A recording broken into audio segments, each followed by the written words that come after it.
On entend très souvent les uns les autres se plaindre qu'après avoir fait du bien à quelqu'un, ils voient cette même personne se retourner contre eux pour leur faire du mal. Eh bien, je voudrais juste encourager tous ceux qui font le bien justement à persévérer dans le fait de faire le bien, hein, puisque comme j'ai l'habitude de le dire, servir Dieu, c'est servir aussi la cause du bien, de l'amour, de la joie, de la paix, de la lumière, de la justice. Et donc, il ne faut pas hésiter à faire le bien.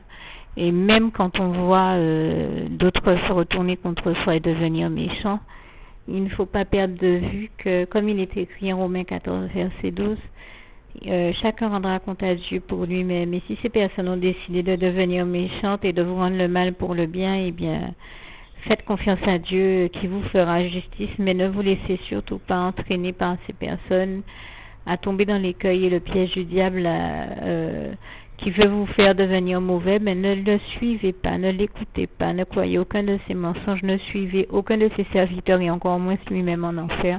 Mais comme il est écrit en Romains 12, verset 21, surmontez le mal par le bien. Car, voilà, hein, ce passage le dit bien, ne te laisse point décourager par le mal, mais surmonte le mal par le bien. Je le dis à ma manière, n'hésitez pas à aller voir comme c'est écrit en Romains 12, verset 2. Et n'oubliez pas aussi Galatie, verset 9, qui est une véritable exhortation, un véritable encouragement à considérer l'importance de faire le bien et à poursuivre, à persévérer dans le fait de faire le bien.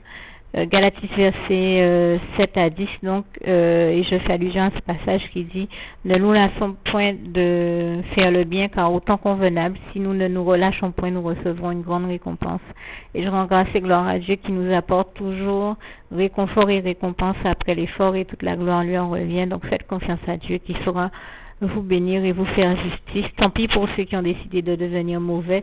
Ne tombez pas dans l'écueil de prendre la même décision qu'eux, de devenir aussi méchants et mauvais qu'eux, mais continuez à persévérer dans l'exercice du bien. Que Dieu vous bénisse tous. À bientôt.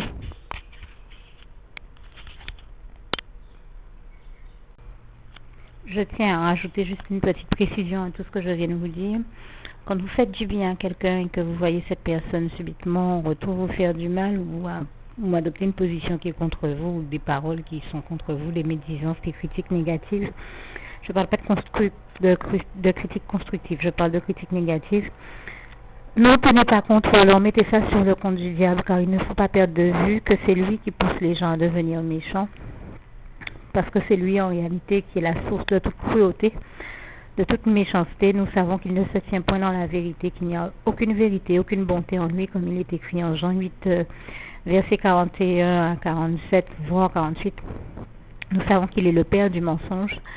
Donc ne tenez compte d'aucune de ses réflexions, aucune de ses cruautés, aucune de ses méchancetés. Et ne perdez surtout pas de vue que c'est lui le seul coupable et responsable dans toutes ces histoires, dans toutes ces affaires. Que c'est lui qui amène les gens à être méchants avec vous et qu'en réalité c'est lui qui à travers eux est méchant avec vous.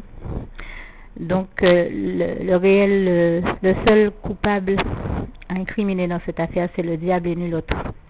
Et n'oubliez pas non plus que grâce et gloire sont rendues à Dieu, à Jésus-Christ, à son Saint-Esprit, toute la gloire lui en revient, car Dieu est celui qui nous rend vainqueurs de toutes ces choses. Jésus-Christ est celui qui nous conduit à toutes les victoires de toutes nos vies et qui apporte toujours ses réponses et ses solutions à tous nos problèmes, nos préoccupations, nos interrogations, et puis qui nous délivre aussi de tous ces moments pénibles à vivre qui sont causés par l'ennemi. Je le dis encore, l'ennemi est le seul coupable, responsable, la seule cause de tout ce que nous pouvons avoir à vivre de négatif sur terre.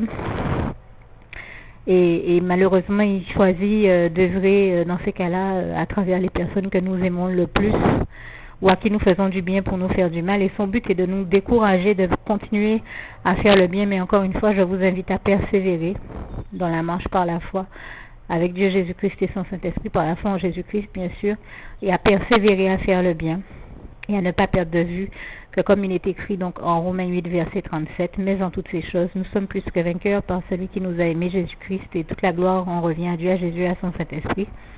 Que le Seigneur vous bénisse, et je termine avec le souhait de mon cœur pour vous. Philippiens 4, verset 7. Que la paix de Dieu qui surpasse toute intelligence garde vos cœurs et vos pensées en Jésus-Christ. Que Dieu vous bénisse tous. À bientôt.